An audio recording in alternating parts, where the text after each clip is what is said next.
আলাইকুম সুপ্রিয় দর্শক, সবাই কেমন আছেন? আলহামদুলিল্লাহ ভালো আছি। আপনাদের মাঝে নতুন একটা ভিডিও নিয়ে আমি মোহাম্মদ সোহেল রানা হাজির হলাম। ভিডিওটি যারা পেজ থেকে দেখবেন অবশ্যই পেজটি ফলো করে দেবেন, যারা ইউটিউব থেকে দেখবেন সব অবশ্যই চ্যানেলটি সাবস্ক্রাইব করে পাশে থাকবেন।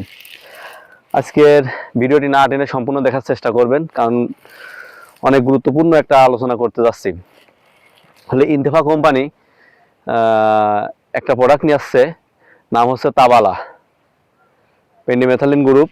তাবালা, পেন্ডিমেথালিন, অক্সিফ্লোর আর একটা গ্রুপ আছে। আমি নিয়ে দিয়েছি। অনেকে বলছে যে কালো কিশোরী জ্বালায়নি বা হ্যান ত্যান এরকম কিছু, কিন্তু আসলে এটাই কিন্তু কালো কিশোরী জ্বালাইছে। এখন কি পরিমাণ মানে জ্বালাইছে আমি সেটা আপনার সাথে শেয়ার করব। আর কি সাইজ হয়েছে, কিন্তু অন্য ঘাস নাই, বতুয়া টতুয়া নাই, কিন্তু কালো কিশোরী জ্বালাই নাই। কিন্তু কালো কিশোরী না জ্বালানোর জন্য কিন্তু তাবালা দিয়া।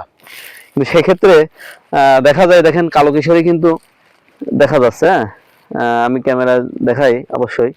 এই দেখেন আমার লোগের মাথায় এটা কালো কিশোরী। এই দেখেন হ্যাঁ, হিউজ পরিমাণ কিন্তু কালো কিশোরী দেখা যাচ্ছে। কালো কিশোরী শামা দেখা যাচ্ছে।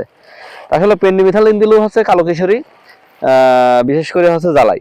কিন্তু আমি কালো কিশোরী জ্বালাবে না বলে তাবালা দিয়েছি। কিন্তু তাবালা দিলে পেঁয়াজের কিন্তু একটু সাইড ইফেক্ট আছে। যেখানে একটু বেশি পড়ছে সেখানে কিন্তু পেঁয়াজের পাতাগুলো স্পট হয়ে গেছে।